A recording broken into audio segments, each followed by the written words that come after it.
আল্লাহ হাফেজ।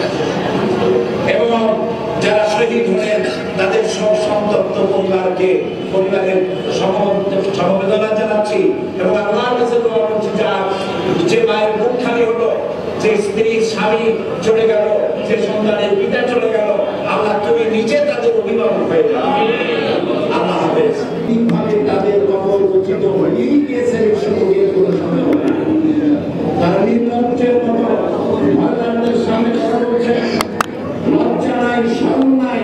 তারা বলছে বাইতুল মুকাররম থেকে নাকি এখানে বাইতুল মুকাররমের মসজিদের ভিতর থেকে লোকেরা বেরিয়ে তাদের উপরে আঘাত করেছে। আমাদের অথচ এখানে আমাদের সামান্য কিছু লোক ছিল দাঁড়ানো, তাদের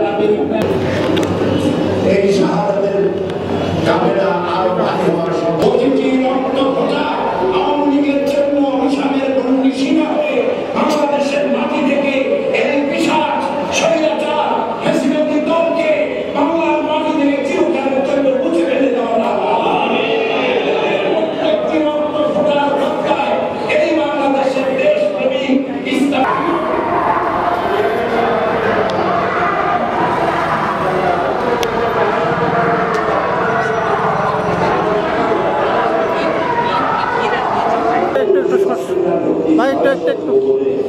শহীদ হয়ে গেল মাসুম। মাসুম নাম যখন মাসুম, চেহারা থেকে তাকিয়ে দেখলাম চেহারা যখন মাসুম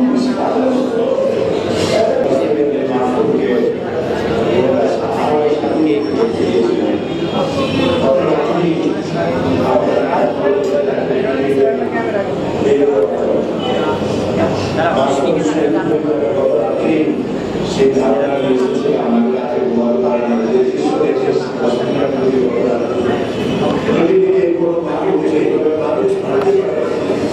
এই